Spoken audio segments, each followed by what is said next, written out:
Hello students, এই ম্যাথের এই ট্রিক্সটা দেখা যাক এবার। এই ধরনের অঙ্ক, নতুন অঙ্ক তো দিতে পারে, সেই জন্য খেয়াল রাখতে হবে। এই যে এই ধরনের চারের পাওয়ার দেওয়া আছে 2, 2, 1, 5, 6, তাহলে এইটার সলভ করলে কি হবে, তাই না? এই ধরনের অঙ্কে বা এই আরেকটা আছে, এই ধরনের অঙ্কে একটা ব্রেক পয়েন্ট ধরতে হয়। কোন জায়গায় ধরবো? 1 কিংবা 0। তাহলে এর পাওয়ারগুলোর মধ্যে 1 কোথায় আছে? এই যে 1 আছে এইখানে, তাই নয় কি? 1 যদি এইখানে থাকে তাহলে ওপরগুলো আর দেখবো না। তাহলে 2-এর পাওয়ার 1 মানে 2, তাহলে এইখান থেকে 2 হচ্ছে। তাহলে 4-এর পাওয়ার কি হয়ে গেল? এই যে আমি এখানে দেখেছি, এই যে 1-এর পাওয়ার 5, 6, তার মানে 1। 1-এর পাওয়ার যতই পরপর দেওয়া থাকুক সেটা 1ই হলো। তাহলে এইটা যদি 1 হয় তাহলে এবার কি হলো? তাহলে এই যে 2-এর পাওয়ার কি হয়ে গেল? 2-এর পাওয়ার 1, তাহলে 2-এর পাওয়ার 1 মানে কি? সেটা 2। আবার এই একটা 2, আবার তাহলে 2-এর পাওয়ার 1 মানে 2, আর এই একটা 2, আর এখানে থাকলো 4। তাহলে 4-এর পাওয়ার 4কে আবার 2 দুগুণে 4, একটা পাওয়ার আবার উঠে যায়, এই যে 2 দুগুণে 4। তাহলে এখানে 2 দুগুণে 4, আর এই 4-এর পাওয়ার 2, তাহলে 4 দুগুণে 8, তাহলে 2-এর পাওয়ার 8 উত্তর। তাহলে আরেকটা অঙ্ক আছে, এটার ব্রেক পয়েন্ট কত ধরবো? আমি বলেছি 0 কিংবা 1, যেখানে আছে পাওয়ারের মধ্যে সেইখানে ব্রেক পয়েন্ট। তাহলে এখানে ব্রেক পয়েন্ট কত? 0।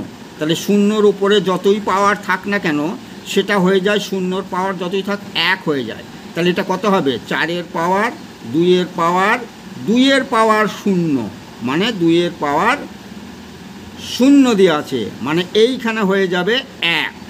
এইখানে কত হবে? তাহলে এই যে 2-এর পাওয়ার 0 মানে 1। তাহলে এখানে এবার এখানে চলে আসলো। এবার কত হবে? এই 4 মানে আবার 2-এর পাওয়ার আবার একটা উপরে উঠলো, আবার এই একটা 2, 2-এর পাওয়ার 1 মানে কি? আবার একটা 2। তাহলে কত হলো? 2-এর পাওয়ার 2 মানে 2 দুগুণে 4, 2-এর পাওয়ার হয়ে গেল 4, মানে 4টে 2 গুণ করব। তাহলে 2 দুগুণে 4, 4 দুগুণে 8, 8 দুগুণে 16। কি বোঝা গেল কিনা? এই ধরনের যদি পাওয়ারে দেয়া থাকে তাহলে তার ব্রেক পয়েন্ট ধরবো কি? 1 কিংবা 0। 1 হলে উপর কারগুলো সব বাদ দিয়ে দিলাম, এই যে 1-এর পাওয়ার এই যে 5, 6, 1-এর পাওয়ার 5, 6 বাদ দিয়ে দিলাম, তার মানে এতগুলো মানে 1 হয়ে গেল। তাহলে এইখানে যদি 1 হয় তাহলে 2-এর পাওয়ার কত হয়ে গেল? এই যে 2-এর পাওয়ার 1, বাকিগুলো ঠিক রেখেছি। এইবার এখানে আবার কি করেছি? এই যে 2-এর পাওয়ার 1 মানে 2-কে 2, এই যে 2, আর এই একটা 2, আর এই 4। 4 মানে কি? 2-এর আবার স্কোয়ার মানে 4, তাহলে এখানে 2-এর একটা স্কোয়ার আবার উঠলো, আর এখানে 2 দুগুণে 4, তাহলে 4 দুগুণে 8, 2-এর 8। আবার বলছি, এটাও কী হবে? ব্রেক পয়েন্ট হবে 0। 0-র 5, 6 ওপরে যাই থাকুক এগুলো দেখবো না। এই যে 0-র যত পাওয়ার থাকবে বা 2-এর পাওয়ার এখান থেকে দেখবো, এখান থেকে দেখার দরকার নেই। এই যে 2-এর পাওয়ার 0 মানে 1, এই 2টা হয়ে গেল 1, ওপর দ্বারগুলো সব ভ্যানিশ। তাহলে 4-এর পাওয়ার 2, তার পাওয়ার 1। এবার 2-এর পাওয়ার 1 মানে কি? সেটা 2ই, আর এই একটা 2 আছে, 2-এর পাওয়ার 1 মানে কি? 2ই, আর এই যে 2-এর পাওয়ার 1 মানে 2, আর 4 মানে কি? 4 মানে 2-এর একটা স্কোয়ার আছে, তাহলে 2-এর স্কোয়ার লিখলাম।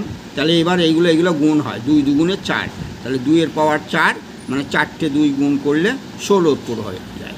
কি এটা ইম্পর্টেন্ট অঙ্ক না? ভালো লাগলে সাবস্ক্রাইব করবে, এই ধরনের অঙ্ক আবার শেখাতে থাকবো।